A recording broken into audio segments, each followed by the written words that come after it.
Kita berdoa dan munajatkan, insya Allah amal ibadah kita ini diterima oleh Allah Subhanahu wa Ta'ala. Amin ya Rabbal Alamin.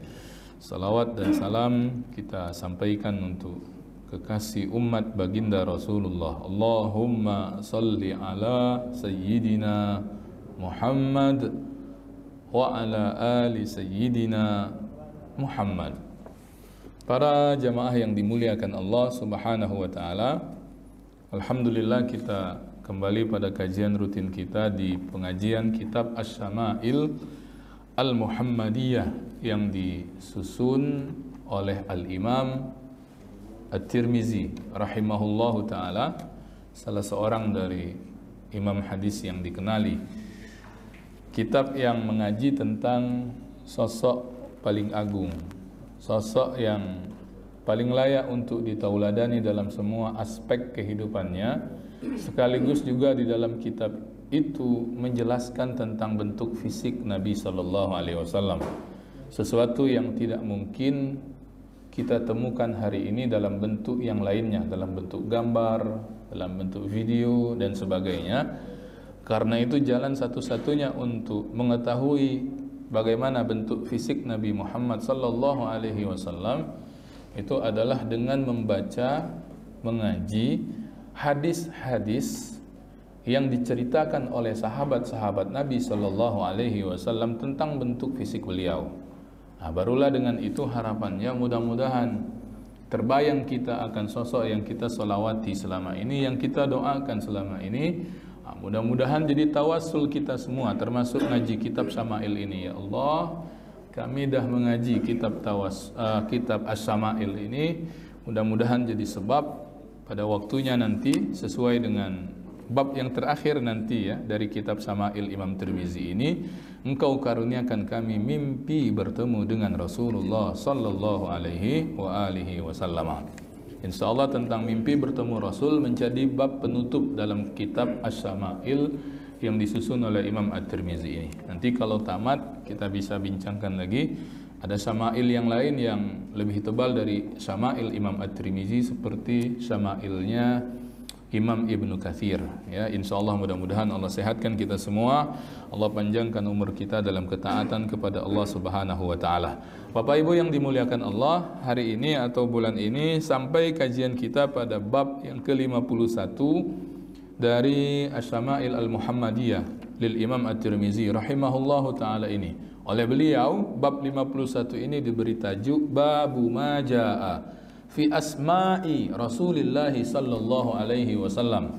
Bab yang bicara tentang nama-nama Rasulullah sallallahu alaihi wa alihi wasallam. Jadi kita akan baca di sini ada dua hadis tentang nama-nama Rasul sallallahu alaihi wasallam, tetapi ini pun sebetulnya tidak mencakupi kesemua nama Nabi sallallahu alaihi wasallam.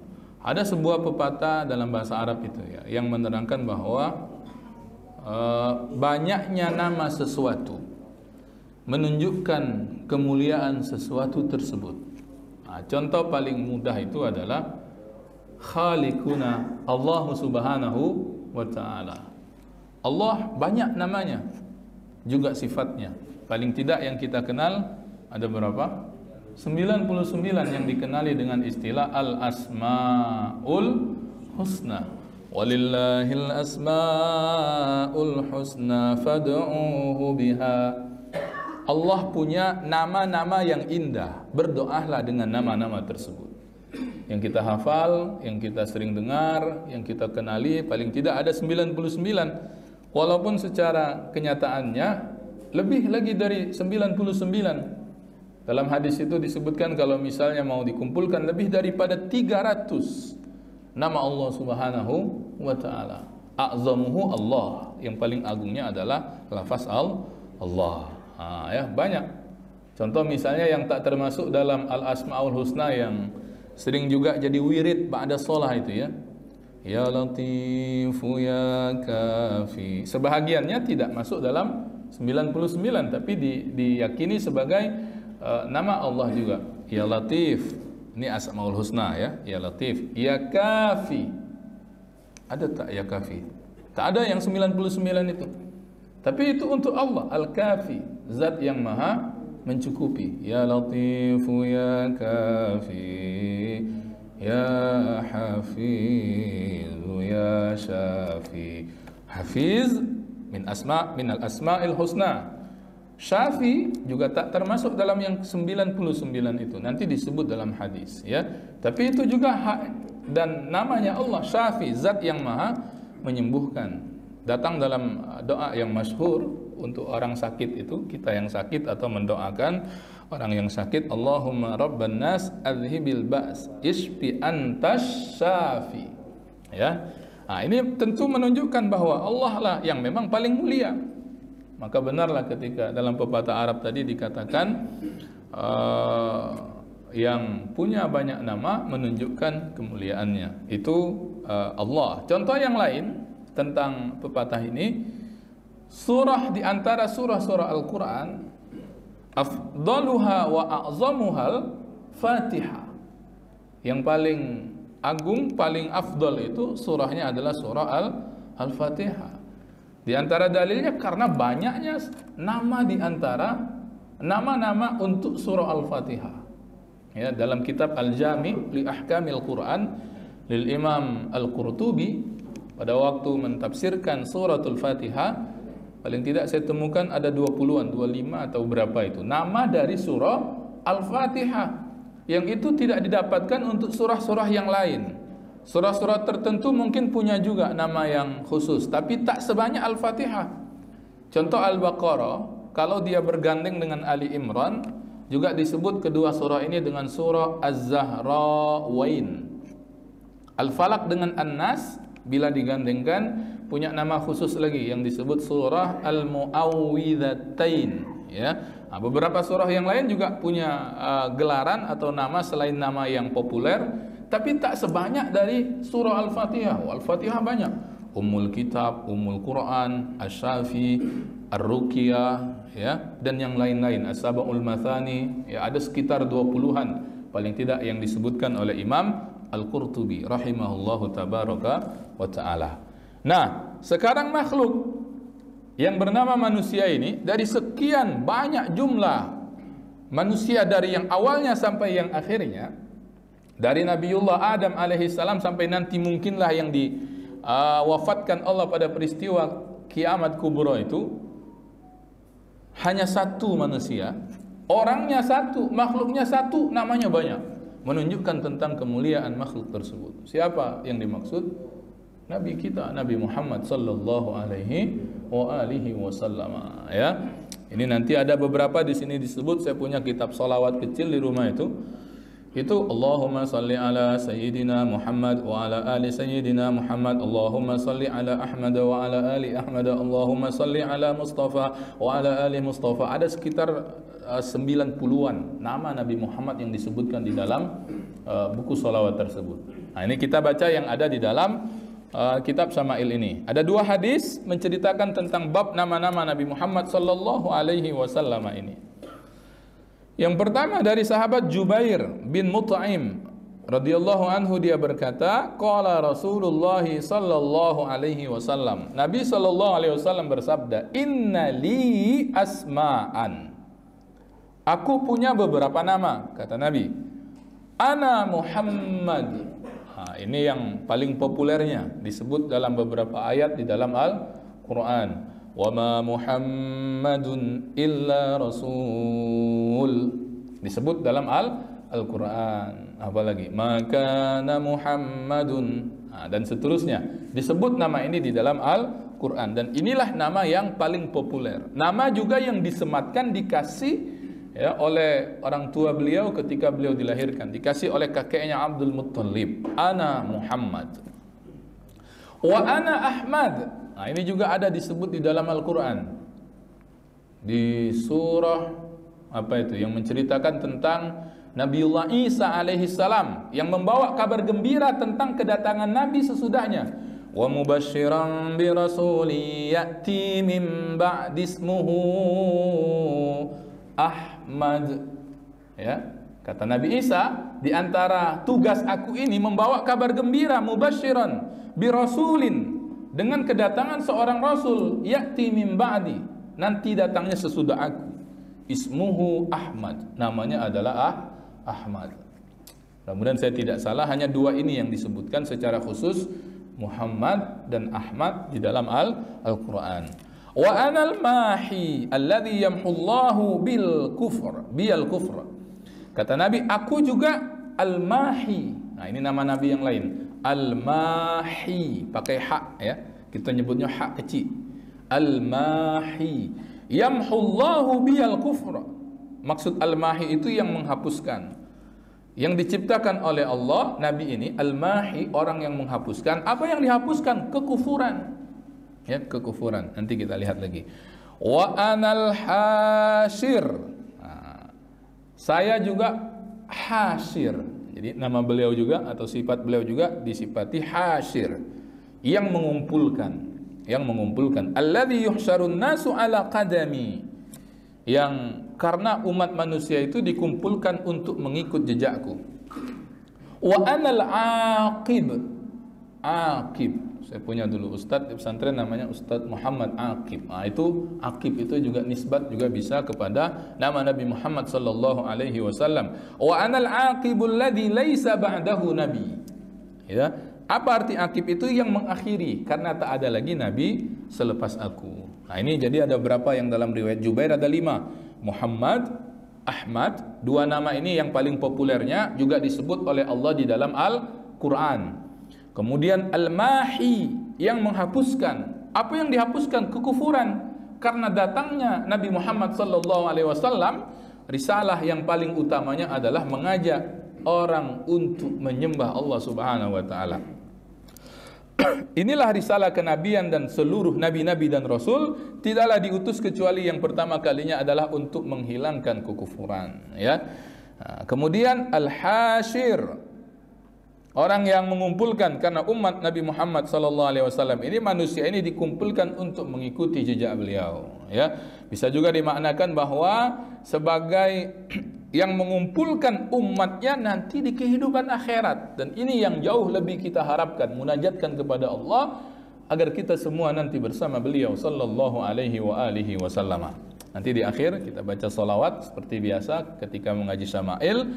Itu juga doa kita dari Allah, dari kita sebagai pengikut Nabi Muhammad, agar nanti diberhakkan untuk membersamai beliau sallallahu alaihi wasallam. Bukankah Nabi dalam sebuah riwayat mengatakan, orang yang paling dekat dengan aku nanti di kehidupan akhirat, aktsaruhum alayya salatan, yang paling banyak bersolawat dengan aku. Nah, kita berharap dengan solawat, ya, solawat yang dalam kajian, solawat di luar kajian, solawat yang kita zikirkan setiap harinya dengan bilangan masing-masing kita, itu semua jadi sebab kita berkumpul bersama Nabi sallallahu alaihi wasallam. Lalu tadi yang disebut juga al-aqib, ya, jelas bahwa Nabi itu mengakhiri apa? Mengakhiri kenabian, ya. Maka Muhammadun aba ahadim mir rijalikum walakin Rasulullahi wa khataman nabiyyin. Jadi yang nyebut Nabi itu penutup sekalian Nabi dengan Rasul itu Allah. Bukanlah Muhammad itu, kata Allah Subhanahu wa taala, yang berada di antara salah seorang kalian, kecuali dia itu adalah seorang Rasul, utusan Allah dan penutup sekalian para nabi. Jadi yang nyebut Nabi itu penutup sekalian Nabi itu adalah Allah Subhanahu wa taala. Karenanya tak ada lagi kenabian selepas Nabi Muhammad. Kalaulah sebelum Nabi Muhammad mungkin ada orang mengkategorikan si fulan, si fulana, nama ini, nama itu adalah seorang nabi, masih memungkinkan. Walaupun kita tak kenal dia itu misalnya disebut-sebut sebagai nabi. Ya, karena jumlah nabi dalam hakikatnya banyak. Ya, ratusan ribu jumlah nabi. Sebahagiannya diceritakan, lebih banyaknya tak diceritakan, kata Allah dalam ayat tentang nabi-nabi tersebut. Ya, karena itu dulu saya pernah dengar penjelasan dari beberapa dosen pada waktu kajian filsafat, akidah filsafat, ya. Ada mata kuliah akidah filsafat, katanya boleh jadi para filosof Yunan itu adalah para nabi. Ya, masih memungkinkan karena kedatangannya sebelum Nabi Muhammad sallallahu alaihi wasallam. Tapi kalau selepas Nabi Muhammad ada orang ngaku-ngaku nabi, nah ini, ya, bisa dipastikan ini nabi palsu, ya.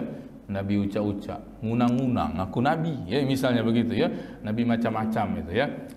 Di Indonesia, di mana-mana ada saja. Bahkan sejak awal kewafatan Nabi langsung muncul nabi palsu itu dari golongan orang-orang munafik yang masuk Islam dalam keadaan terpaksa pada waktu Nabi SAW masih hidup. Nabi wafat, mulai mereka menunjukkan wajah aslinya dalam dua keadaan. Muncul nabi palsu, merasa banyak pengikut, merasa banyak followers, lalu kemudian dia mendaulat dirinya sebagai nabi. Ya, lalu orang munafik yang lainnya itu muncul juga dalam bentuk tak mau bayar zakat. Nah, dua inilah yang paling banyak diurusi oleh Sayyidina Abu Bakar As-Siddiq pada waktu menjadi khalifah Rasulullah sallallahu alaihi wasallam. Nah, jadi konsepnya begitu, kaidahnya begitu. Kalau setelah Nabi Muhammad SAW tak ada lagi nabi, siapapun dia, dari manapun dia berasal, berapa banyak pun pengikutnya, misalnya begitu. Ya, maka kalau sesudah fase Nabi Muhammad tak ada lagi nabi. Apalagi datangnya di Indonesia, ya. Iya, banyak puluh nama nabi Indonesia itu. Musodik. Aduh, saya pernah dapat nama nabi itu Asep. Ya Allah. Tahu ya nama Asep itu orang Sunda. Maaf kalau ada orang Sunda ya. Mungkin karena merasa di daerah pegunungan itu banyak daerah-daerah itu ya. Mungkin dekat dengan langit, dekat dengan wahyu, mungkin begitu ya. Tapi di Indonesia ini memang macam-macam ya. Segala sesuatu itu laku tulah. Ada tulah pengikutnya itu ya. Wallahu a'lam bishawab. Jadi memang ini tidak boleh dibenarkan. Kalau ada orang mulai mengaku-ngaku nabi, mendapatkan wahyu ya, dipermasalahkan akidahnya. Baik, itu satu. Jadi dari hadis Jubair bin Mut'im radhiyallahu anhu ini kita sudah dapatkan 5 nama Nabi Muhammad sallallahu alaihi wasallam. Hadis yang kedua yang ada di dalam kitab Syama'il lil Imam At-Tirmizi ini diriwayatkan oleh seorang sahabat yang lainnya, Huzaifah ibnu Yaman radhiyallahu anhu tabaraka wa taala. Huzaifah ibnu Yaman yang dulu pernah juga di kitab Asy-Syama'il ini saya menceritakan tentang sosok ini yang pernah mendapatkan kesempatan khusus berdua-duaan dengan Nabi dalam sholat malam ya. Tapi dia akhirnya baru tahu ya kenapa Rasulullah sampai bengkak kaki-kakinya itu ya. Mungkin tobat juga dia belakang Rasulullah untuk kemudian qiyamul lailnya itu ya. Waktu kita membahas tentang tahajudnya Nabi SAW, yang dia kemudian mendapatkan bahwa Nabi itu baru rakaat pertama menghabiskan Al-Baqarah, sambung ke An-Nisa, balik lagi kepada Ali Imran. Rakaat pertama itu Pak. Rakaat pertama tahajud Nabi SAW. Baik, kita lihat saja ini hadis yang berhubungan tentang bab nama Nabi yang diriwayatkan oleh Huzaifah ibnu Yaman ini. Dia berkata, Lakitun Nabiya sallallahu alaihi wasallam fi ba'di turukil Madinah. Satu waktu aku berjumpa dengan beliau, berjumpa dengan Rasul di beberapa jalan di Madinah. Lalu ketika bertemu itu saya mendengar beliau mengatakan, Ana Muhammad, saya punya nama Muhammad. Wa ana Ahmad, saya Ahmad. Sama berarti dengan yang tadi sebelumnya. Yang tambahannya itu yang dalam riwayat Huzaifah, Ana Nabiyur Rahmah. Jadi ini sifat beliau ya, tapi dimasukkan menjadi asma karena asma ini erat kaitannya juga dengan sifat. Ana Nabiyur Rahmah, saya nabi yang membawa rahmat. Wa Nabiyut Taubah, saya juga nabi yang memerintahkan taubat. Jadi ada dua tambahan baru ini. Nabiyur Rahmah, nabi yang membawa rahmat. Wa Nabiyut Taubah, nabi yang memerintahkan orang untuk taubat. Wa anal muqaffa. Nah, ini yang bagus untuk nama ya, muqaffa. Wa anal muqaffa. Apa muqaffa itu? Yang dimuliakan. Wa anal hasyir. Nah, sama dengan yang tadi ada hasyir disebut. Wa nabiyul malahim. Dan aku ini adalah nabi yang terlibat dalam peperangan-peperangan besar. Nah, ini jadi dalam Huzaifah ibnu Yaman ada beberapa nama lain Rasulullah SAW yang disebutkan di sini. Muhammad, Ahmad, sudah selesai tadi penjelasannya. Nabiyur Rahmah, nabi yang membawa rahmat, nabi penuh kasih ya. Dan ini diantara memang tujuan diutusnya Rasulullah SAW. Wa ma arsalnaka illa rahmatan lil alamin. Ya, tidaklah kami utus engkau wahai Muhammad kecuali membawa risalah yang penuh kasih sayang untuk semesta alam. Ya, rahmatan lil alamin. Ini yang menjadi misi kedatangan Nabi Muhammad diutus oleh Allah ya. Dan sayangnya Nabi ini banyak sekali cerita-ceritanya dan kita sudah mungkin pernah mendengar atau banyak mendapatkan keterangan bagaimana penuh kasih dan penuh sayangnya Rasulullah sallallahu alaihi wasallam. Wa nabiyyut taubah, dan nabi yang memerintahkan orang untuk bertaubat, mengajak orang-orang yang kemudian kufur kepada Islam, mengajak orang yang muslim agar membaguskan taubatnya ini, ya. Karena itu nanti dalam bab taubat banyak sekali targhib wa tarhib, motivasi dan anjuran Rasul agar kita ini menjadi hamba Allah yang bertaubat. Dan orang taubat ini di dalam Al-Quran, Bapak Ibu yang dimuliakan Allah, satu dari beberapa sifat orang-orang yang dicintai oleh Allah, orang yang kepada mereka Allah ikrarkan cintanya Allah Subhanahu wa taala.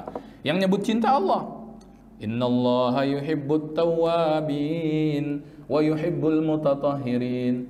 Yang berhubungan tentang taubat itu, innallaha, sesungguhnya Allah, yuhibbut tawwabin, mencintai, menyukai orang-orang yang bertaubat. Ya, jadi kalau kita mau, ya Allah, saya mau jadi orang yang Kau cintai. Nah, tengok dalam Quran itu, mana kalimat-kalimat yang diawali innallaha yuhibbu, wallahu yuhibbu.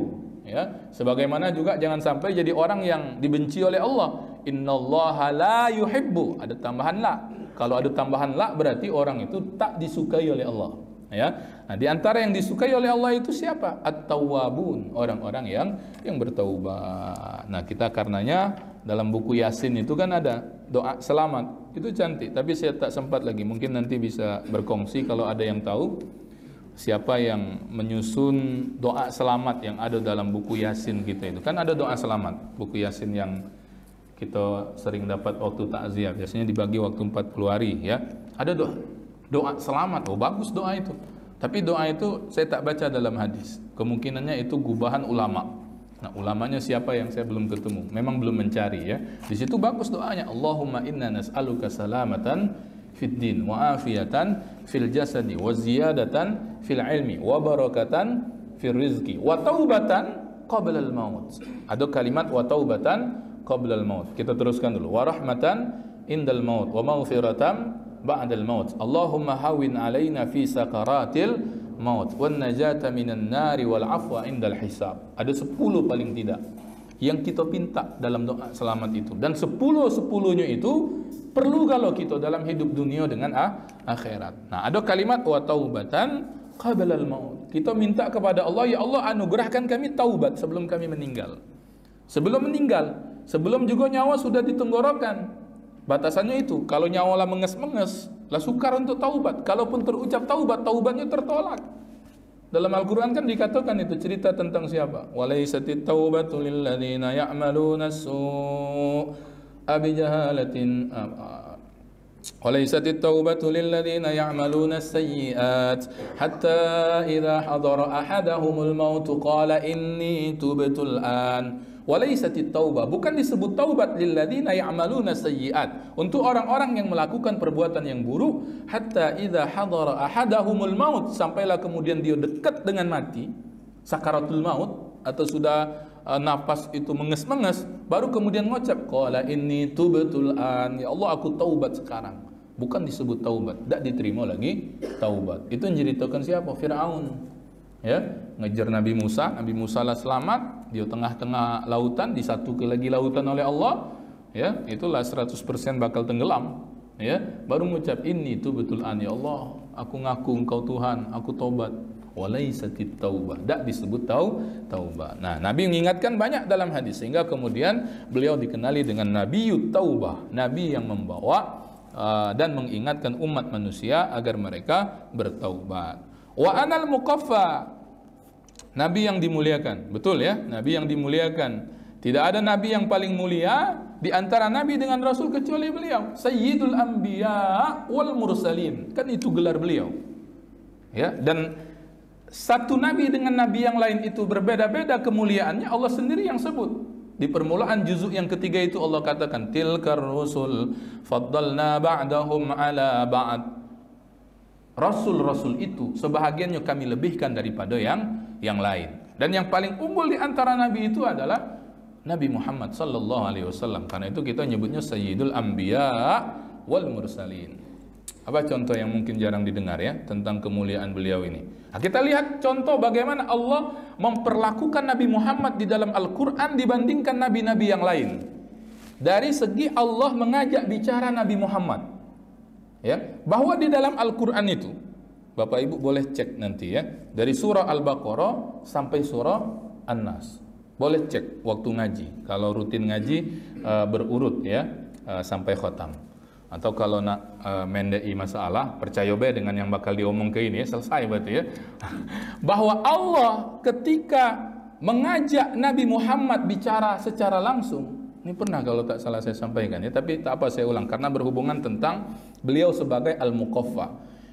Allah sebagai pihak pertama, Nabi Muhammad sebagai pihak kedua, itu sekalipun dalam Al-Quran tak pernah Allah menyebut nama Nabi Muhammad langsung. Maksudnya, ya Muhammad, tak ketemu Pak dalam Al-Quran itu. Mulai dari awal surah sampai akhir surah, dari Al-Fatihah sampai An-Nas kita tidak temukan. Ketika ayat itu tentang Allah mengajak Nabi Muhammad bicara langsung, Allah memanggil nama beliau dengan namanya. Yang itu tidak dilakukan oleh Allah untuk nabi-nabi yang lain. Ketika Allah memanggil Nabi Adam, ya Adam uskun anta wa zawjukal jannah, wahai Adam. Itu kan lagi ngomong, panggil namanya langsung, ya Adam. Nabi Musa yang ceritanya banyak tersebar, mungkin paling banyak cerita dalam Quran itu Nabi Musa, tapi terpencar dalam banyak ayat.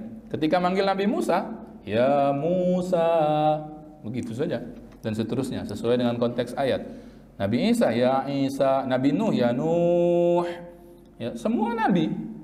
Ya Salih, ya Zakaria, ya Yahya khudhil kitaba biquwwah. Semuanya. Tapi ketika Allah ngajak Nabi Muhammad ngomong langsung, tak pernah Allah memanggil nama beliau. Apa Allah tak pernah ngajak Nabi ngomong? Oh pasti pernah. Oh Al-Quran turun dengan Nabi SAW. Lalu dengan apa Allah memanggil? Dengan wazifah beliau, ya, dengan kedudukan beliau. Ya ayyuhar rasulu balligh ma unzila ilaika mir rabbik. Wahai Rasul, sampaikanlah apa yang kemudian telah Allah turunkan kepadamu. Rasul di situ pakai lam ma'rifat, alif lam ma'rifat, sudah menunjukkan bahwa Rasul di situ khusus. Siapa? Nabi Muhammad, bukan rasul-rasul yang lain. Ya ayyuhan nabiyyu qul li azwajik, dan seterusnya. Wahai nabi, nabi di situ juga ma'rifat. Siapa? Nabi Muhammad, bukan nabi-nabi yang lain. Ya. Atau kadang bahkan dengan keadaan beliau di mana beliau saat itu sedang diajak bicara oleh Allah. Ya ayyuhal muzammil, ya ayyuhal muddathir. Wahai orang yang sedang berselimut. Tidak dipanggil nama. Ya Muhammad misalnya, tidak pernah. Ini kata ulama Al-Quran menunjukkan makom Nabi kita Nabi Muhammad SAW dibandingkan nabi-nabi Allah yang lain. Allah, ya Allahumma salli ala Sayyidina Muhammad wa ala ali Sayyidina Muhammad. Nah, inilah kemuliaan Nabi Muhammad, Nabi yang kita cintai, dan mudah-mudahan kita pun termasuk yang dicintai oleh beliau. Wa anal hasyir, sudah, wa nabiyul malahim. Dan Nabi itu Nabi yang terlibat dalam peperangan besar. Ya, ini memang sudah kita ketahui bahwa Nabi beberapa peperangan diikuti oleh beliau, termasuk peperangan besar yang diceritakan sejarah kepada kita. Mulai dari perang Badar. Ya, perang Badar itu perang pertama Nabi secara besar-besaran. Ya, diikuti langsung oleh beliau, dipimpin langsung oleh beliau. Perang Uhud, ya, perang Ahzab, dan perang-perang yang lain, perang Khandak, ya, yang itu diikuti oleh Nabi SAW. Ada banyak juga perang yang lain, sebagainya juga tidak diikuti oleh Nabi Muhammad SAW. Jadi Bapak Ibu yang berbahagia, ada dua hadis ini dalam kitab Asy-Syama'il lil Imam Tirmizi dalam bab nama-nama Nabi SAW. Tadi saya katakan bahwa ini hanya sebahagian saja. Kalau kita totalkan dua riwayat dari Jubair bin Mut'im dan Huzaifah ibnu Yaman. Dari Jubair tadi sudah ada 5, dari Huzaifah tambahan yang barunya 1, 2, 3, 4. Jadi ada 9 nama dari kedua riwayat ini untuk nama Nabi Muhammad SAW. Tapi itu saya katakan tadi bahwa tidak mencukupi untuk menampung nama-nama yang disematkan untuk beliau selama ini. Ya, Toha, Yasin, itu juga beberapanya menyebutkan, dinisbatkan juga sebagai nama atau paling tidak sifat Nabi Muhammad sallallahu alaihi wasallam. Nah, ini mudah-mudahan menjadikan penambah wawasan kita tentang sosok yang kita cintai dan kita rindukan ini. Mudah-mudahan jadi sebab dan di antara asbab kita semua diberhakkan oleh Allah, dikumpulkan bersama beliau di hari yang tidak ada pertolongan dan syafaat kecuali pertolongan yang diizinkan dan syafaat yang diizinkan oleh Allah Subhanahu wa taala. Dan tak ada syafaat yang paling agung, yang paling besar kecuali di antaranya adalah syafaat dari baginda Rasulullah sallallahu alaihi wa alihi wasallam. Saya rasa itu saja dulu untuk materinya. Silahkan, mungkin masih ada berapa menit sampai ke syuruk? 9 menit lagi. Ya, pas lah itu kalau ada yang nak bertanya. Sambil minta tolong. Oke, minta tolong siapa ini? Ya, boleh. Ustaz, tolong Ustaz. Fotokan Ustaz. Ini laporan Ustaz, laporan duniawi ini. Nah, silakan sambil dapatkan jamaahnya juga Ustaz. Nah. Tapi kenapa kita tidak boleh berdoa dengan Nabi? Misalkan, ya Rasulullah, bolehkah aku bermimpi denganmu? Atau doa-doa yang lain?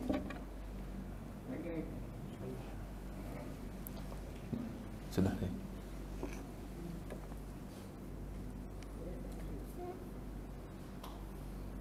Maaf, bentar ya. Bentar.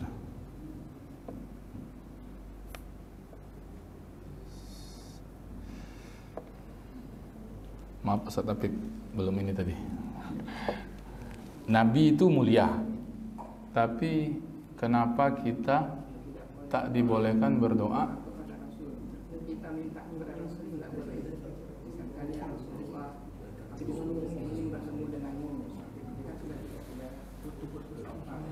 Baik, ini ada dua masalah kalau dari soalan itu Pak ya. Pertama, mengapa kita tidak boleh meminta berdoa kepada Rasulullah? Satu ya, kalau kalimatnya begitu, bisa benar kalimatnya bahwa memang kita itu memintanya kepada Allah Subhanahu wa taala. Itu sudah suatu kenyataan yang harus kita terima ya. Jazakumullah khairan. Adapun misalnya menyebut-nyebut nama Nabi Muhammad sebagai bentuk kecintaan kita kepada beliau untuk mendekatkan diri kepada Allah, tak jadi masalah ya, karena kecintaan kepada orang soleh, apalagi Nabi, tidak ada orang paling soleh di antara umat Nabi Muhammad termasuk beliaunya kecuali beliau ya. Maka itu adalah ibadah, dan tawasul dengan amal ibadah, tawasul yang masyru', yang dibolehkan dalam syariat. Contoh misalnya yang sholawat dari kecil lagi kita hafal itu ya. Ya Rabbi bil Mustafa balligh maqasidana waghfir lana ma madha ya wasi'al karami. Itu orang kalau misalnya tidak paham bahasa Arab, kadang-kadang nyebut itu bid'ah atau syirik bahkan. Ya Rabbi bil Mustafa, ya Allah dengan Mustafa, nama Nabi Muhammad ya. Balligh maqasidana, sampaikan hajat kami. Waghfir lana ma madha, ampunkan dosa-dosa kami yang telah lalu. Ya wasi'al karami, wahai zat yang luas kemuliaannya. Itu ya, bil Mustafanya itu adalah bimahabbatina lil Mustafa. Begitu. Ya Allah, dengan kecintaan kami kepada Nabimu Nabi Muhammad al-Mustafa. Ingat, kecintaan kepada Nabi itulah yang menghantarkan kita kemudian minta kabulkan hajat. Kalau tawasulnya tawasul yang begitu boleh, silakan. Sama macam kita kemudian datang ke makbaro, ya, datang ziarah kuburan ke orang-orang soleh yang memang dikenali kesolehannya. Orang itu kan dikenali kesolehannya sampai dia meninggal, Pak. Kalau dia sudah meninggal, ya, dan memang dikenali kesolehannya sampai dia meninggal, itu orang soleh. Ziarah ke kuburannya itu cinta kita kepada orang soleh. Itu yang harus dibeneri niatnya. Atau kemudian kita niat ziarah itu kecintaan kita, lalu kemudian kita baca doa untuk yang meninggal. Itu juga tawasulan dengan cinta itu, mudah-mudahan hajat kita kabul. Ya, itu satu ya yang bisa saya lihat dari pertanyaan tadi.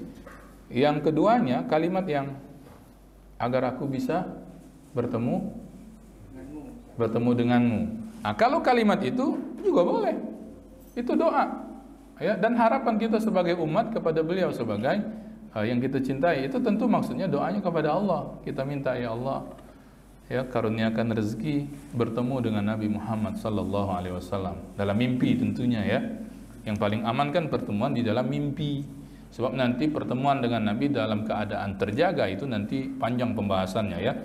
Ya, lagi sholawat misalnya saya melihat Nabi, akan nanti ada kan yang berpahaman begitu, itu panjang, tidak usah dijelaskan dulu pagi ini, ya.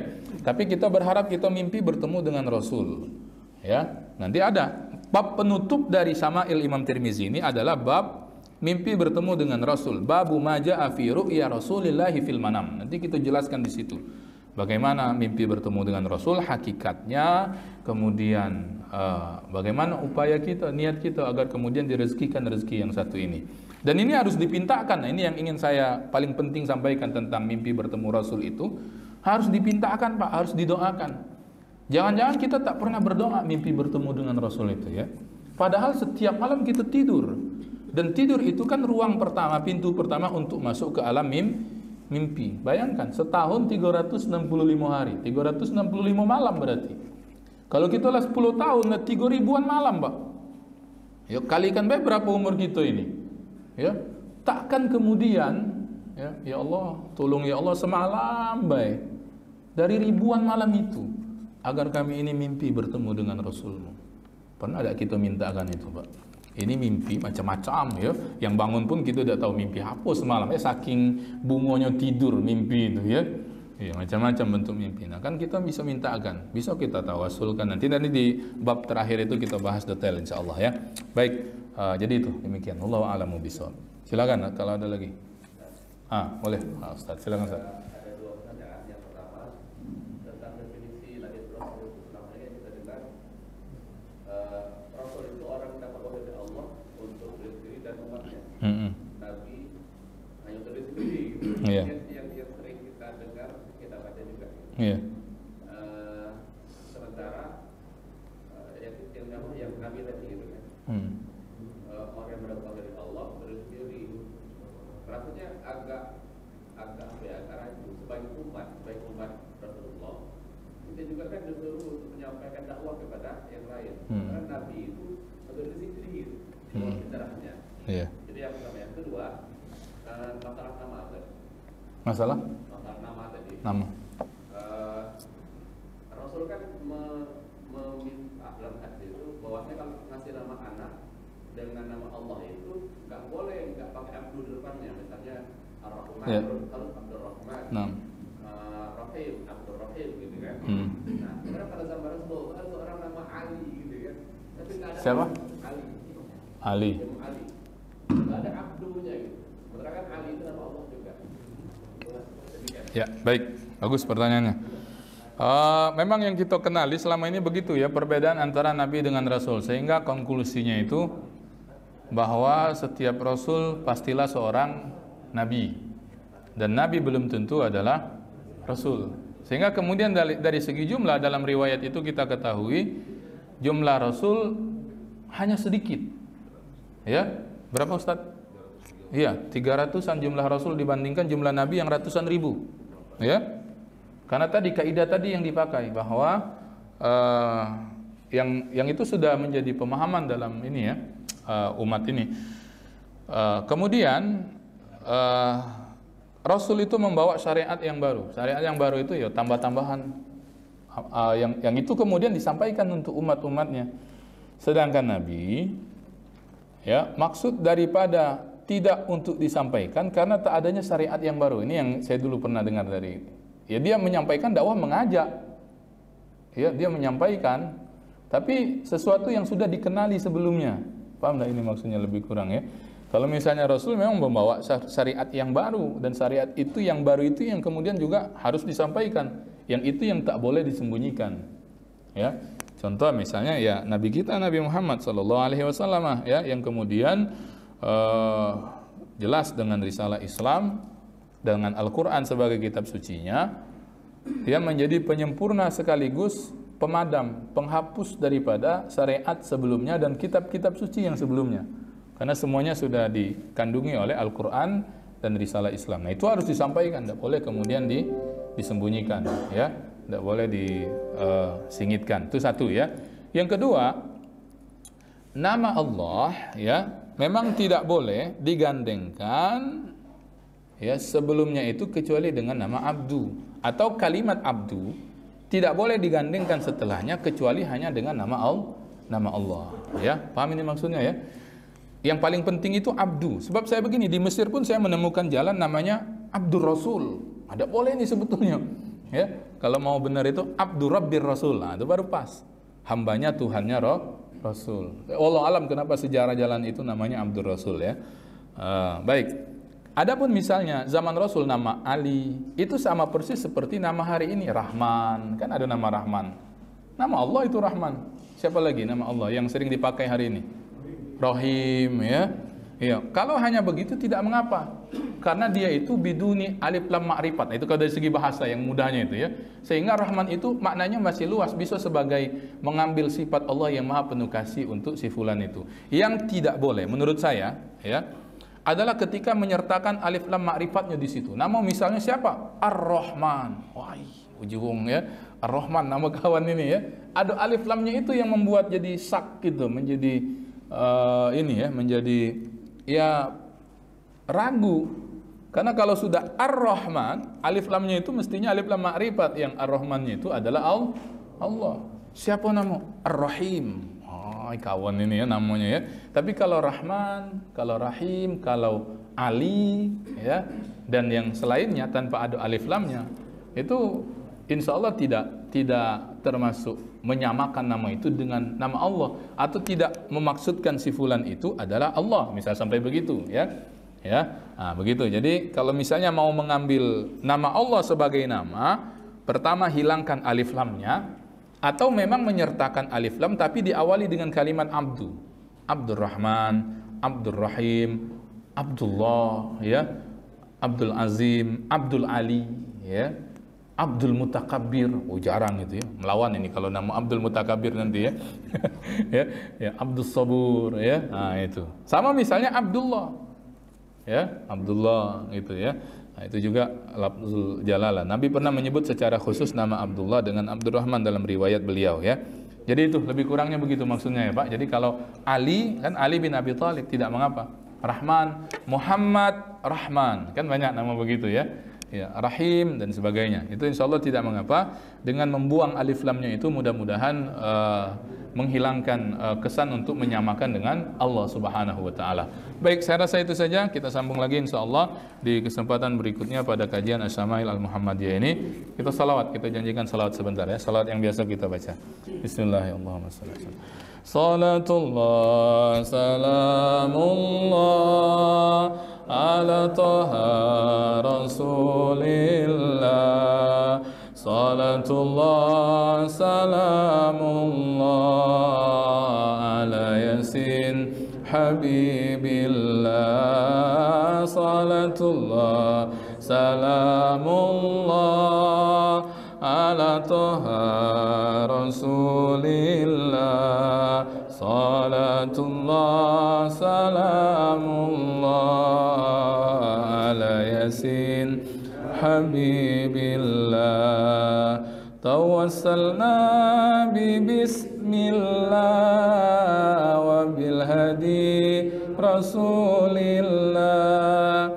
Tawassalna bi bismillah wa bil hadi rasulillah wa kulli mujahidin lillah bi ahlil badri ya Allah. Allahumma salli wa sallim wa barik alaihi wa ala alihi. Kita akhiri dengan baca doa penutup majelis. Allahumma arzuqna fahman nabiyyin wa hifdzal mursalin wa ilhamal malaikatil muqarrabin. Allahumma faqihna fid din wa alimna at-ta'wil ya rabbal alamin. Washfa' lana ya Allah bi syafa'atil habibi Mustafa sallallahu alaihi wa alihi wa sallama. Wa subhanakallahumma wa bihamdik nashhadu an la ilaha illa anta nastaghfiruka Allahumma wa natubu ilaik. Walhamdulillahi rabbil alamin. Wassalamualaikum warahmatullahi wabarakatuh.